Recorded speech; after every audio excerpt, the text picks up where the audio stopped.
Hello everyone and welcome back to Dragalia Foundry. Today's video is going to be all about chapter 10 of the game's story, but before we get into full spoilers, I'm going to show off some summoning footage that I did last minute for Noel. I decided to do this because I had forgotten I still had a summon voucher from my daily endeavor as part of the Skyborn Spectacle raid. That kicked me up to 10 single summon vouchers, which gave me the confidence I needed to start summoning on this again and see if I could get Noel.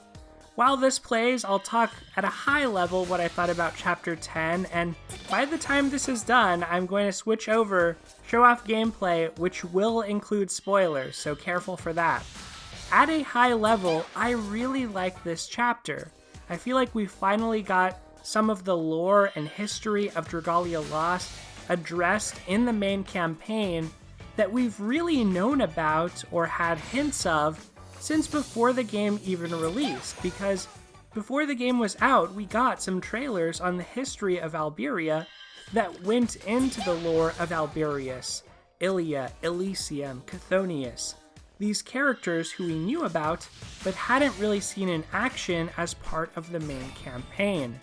So we got a really nice culmination, I would say, to the first arc of the game. I'm looking forward to seeing what's next, and that's what I think in terms of the big picture. You can see here that my summoning ended when I got this Ezolith as a pity breaker. I decided at this point that I would just pick up Noel at some point in the future. So let's switch over to some gameplay, and I'm gonna start with one of the really interesting battles that everyone is talking about as part of this chapter, and that is, of course, the EX3 quest, where we fight against this cube, this random, literal cube with these futuristic attacks whose names are basically strings of letters and numbers that don't really make a lot of sense at a surface level, but hide something that's a really interesting Easter egg. So this cube fight you can play in co-op if you're struggling with it in single player. You'll want to group up with teammates who kind of know what they're doing to make sure you get a deathless. Not many of the attacks are super threatening, but there is one attack in particular that the cube does where it summons 9 circles, what looks like 9 but maybe 6 circles around it, some of which are purple, and that will deal a lot of damage, and it's followed up by an attack that lays out purple patterns around it that reminds me a lot of something that Alphonse did in his trial back during the Fae crossover.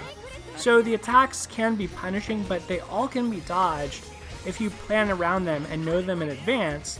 It's an easier fight, but still really enjoyable nonetheless, and the cube can both curse you and poison you, so you have to be careful. It leaves some hitboxes on the ground that can cause poison that deal a lot of damage.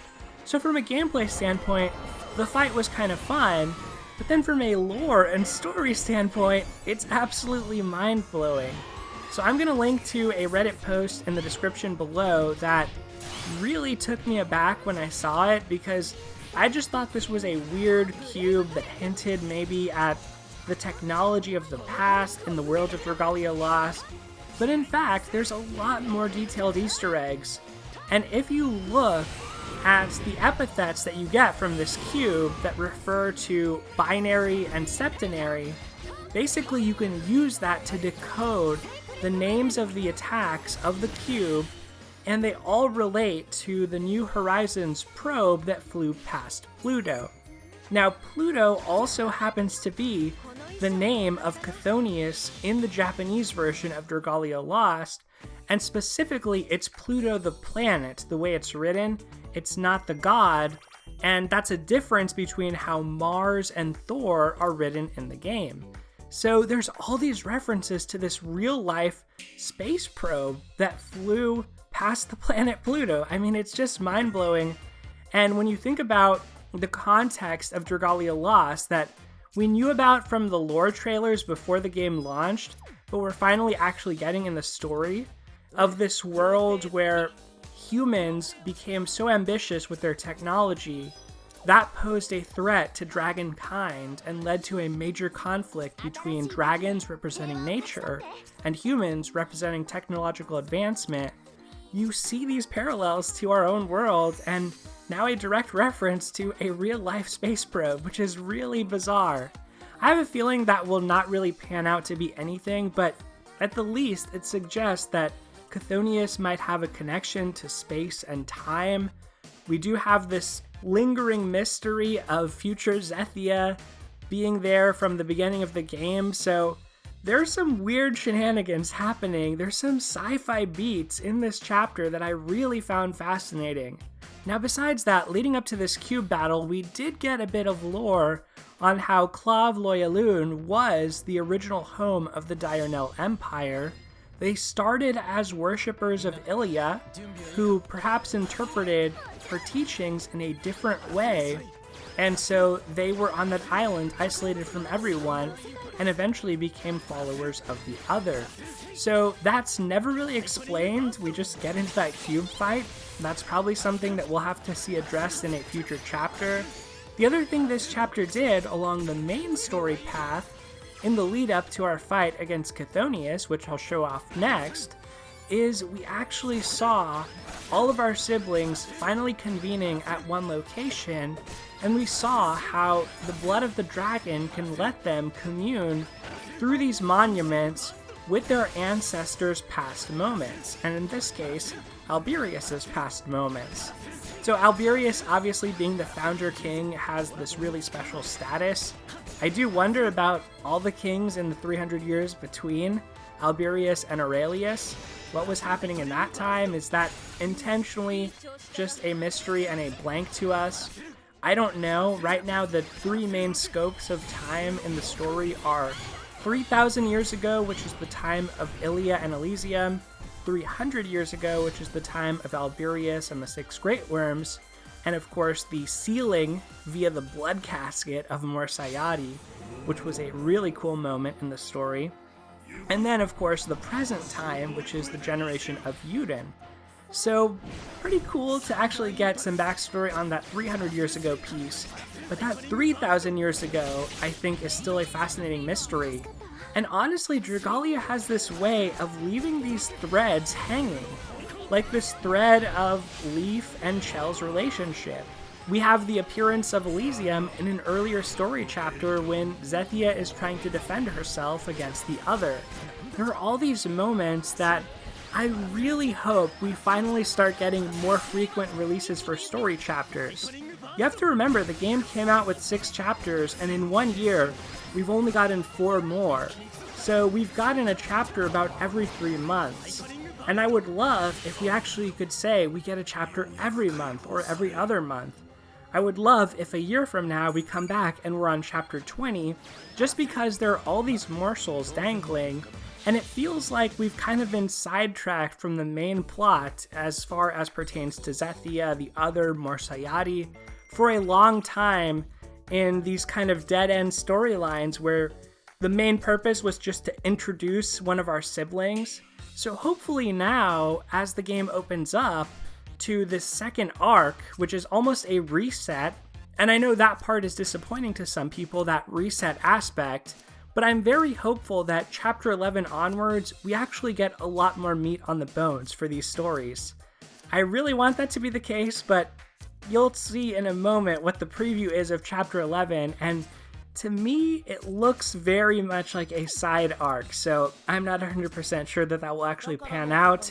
There's still the mystery of who Yuden's older sibling is, the 5th heir, and it looks like maybe Harl is looking into that at the very end of the chapter, so that's another dangling story bit that hopefully we get seen taken care of in the next year, because I have to wonder, how long will Dragalia Lost be around with the way that it's trying to dole out this story at such a slow pace? So that's kind of my overall thoughts on chapter 10. I really liked it. I had a great time about it. I definitely hope that they're not going to draw out the sibling fights too long. I really want us to start fighting one of these siblings in a grand fashion every chapter. If I had to put my finger on what disappointed me so much about chapters 7, 8, and 9, it was really those final boss fights just felt super underwhelming. At least in chapter 6, we actually got to fight against Valix. But in chapter 7, we fought against the Sentinel. In chapter 8, we fought against the Manticore. In chapter 9, we fought against, I don't even remember, we fought against some type of ancient machine or ancient weapon. It might have been another Sentinel. Might have been another type of boss, but the point I'm trying to make is we didn't fight Shell. You know, we didn't fight Mars and Leonidas. We didn't fight Ferris or even Emil. So I want them to step up their game with these unique bosses, and I feel like they did a good job of that with the Chthonius fight and the cube fight that was totally random. The other question is, with Chthonius now in the picture, although I suppose he's deceased at this point, are we going to get a 6th High Dragon trial? Are we going to get a 6th regular dragon trial? Maybe they would wait a bit before introducing that to avoid spoilers, but it could happen. I know it sounds a little bit far-fetched. I definitely thought a priori that Chthonius would have been Earth Element. Perhaps he was only the Shadow Element because he was corrupted by Mor Sayadi, though. You never know. So that's an open question to me, too, is what is going to become of High Dragons? Are we going to see Chthonius in other areas of gameplay? Because I would really like to see him incorporated. He's a sweet dragon. We also saw at the end of the chapter that Yuden basically inherited the will of Alberius.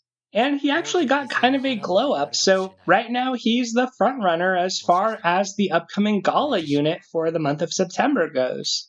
In any case, as far as chapter 11 goes and our little snippet of information we got about that, we hear that Mor Sayadi has a plan to slay dragons, which is very sad to me, but also fits another theory I will link that was a great post on Reddit about Mor Sayadi as an avatar of technology, as an avatar of human and almost personal achievement or human hubris. So I think that's a real possibility, that story beat. The androids that will get introduced as part of that chapter, to me that just feels like a filler thing. I don't know that we need these other random characters who show up for one chapter and are done. I don't know if they'll play a role in the whole next arc, like next year's worth of chapters, but that's probably the part I'm least excited about, honestly, just personally speaking. But if they're done well, I think it could be okay. I just have a feeling it's going to be kind of tropey with the androids. Anyways, though, that's my high-level thoughts on everything that really stood out to me in Chapter 10. I enjoyed this chapter a great deal, so I hope you did too. Either way, though, let me know what you thought in the comments below. Otherwise, everyone, I hope you look forward to some coverage of Astral Raid's Shishimai this week, and I'll also take a first look at Mercurial Gauntlet once that releases the day after. But once again, that's going to do it for this video. Thank you so much for watching, everyone. Take care, and I'll see you next time.